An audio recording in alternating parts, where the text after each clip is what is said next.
Makha tarakpa update sisu Arambai Tengol Korounganba Khuman dagini. AD Unit 1 QRT Mobile Team na Mangkhiba Peace and Freedom Academy gi mahiroi taraga taruki pau hek phangbaga Unit 1 Commander gi liching makhada QRT Mobile Team na kudakta thibada Lisamlok area da gi Mangkhiba mahiroi sing phangba ngamkhre. Makha tarakpa update asidi Arambai Tengol gi PRO Robin Mangang Khwairakpam dagi lokotjarake. Unit 30 se thoidokna waramdabani hojikti phibam yam chadre tasengna ware.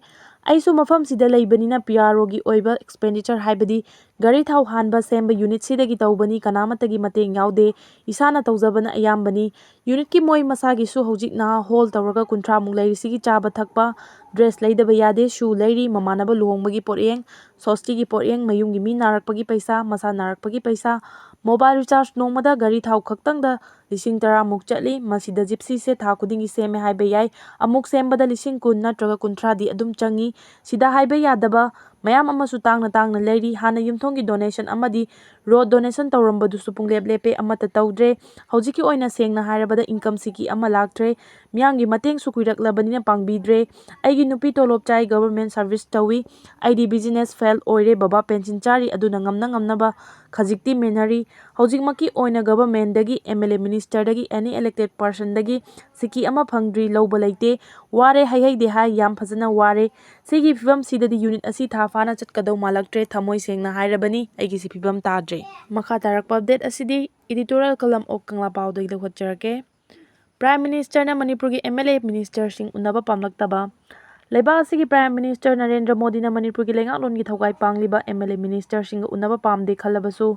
unanaba kem tawbagi maram karigino India mapung lamda lengaklon gi chukli BJP na luchingba NDA lengak na pairi state asida lengaklon gi thogai BJP gi N Biren na luchingba chungsinnaba lengak leiri center amadi state asida lengaklon gi thogai punna pangminarabasu state asigi legislature singna party asigi da natana leibaki su luchingba oiriba Prime Minister unage haibada karigidemakta ayaba pidribano haibasi achobu wahang oiri Leibaki mapi mapa oiriba Prime Minister na mahaki macha masu oiriba state asigi lengak pairiba singbu unaba pamdabagi maram ama leifam thoi masigi maroiba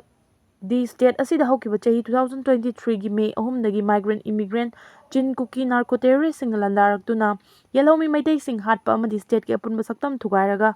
kuki singi oiba apunba leibak semnaba natraga separate administration gi demand gi mayokta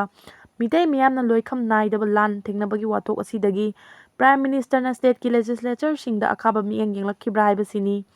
Prime Minister na state asida thokliba wathok asi matau karamna thoklakhibano haibadu mamutana khangdaba amadi wathok asida khoisaunarba khunjau singi maraktagi lamhen tuhenba kanglukki nupi macha ani fi thongdana khongoina kiba adudagi Prime Minister na khamthengna asawa phongdokhiba numit adudagi state asigi lenga amadi miyambu lumna lawdabagi firep lawba leikhrabra haibagi chingnaba leitaba natte Prime Minister na nupi ani fi thongdana miyam mamangda pukhiba aduna leiba asigi miyambu ikai firuk khumale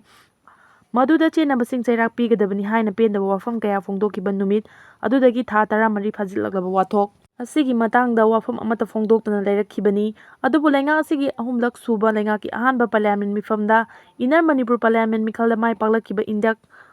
Block ki MP Dr. Bimol Akoijamna Parliament da Central Government na Manipur da yenglaba miengi matangda pendaba amadi asaw phongdokhiba adudagi Prime Minister na Parliament da Manipur gi matangda wangangba hokhiba adudagi makhata na Manipur wathok ki warisin puraknaba ngasi phawba wangangba amadi thabak lokhatpa udri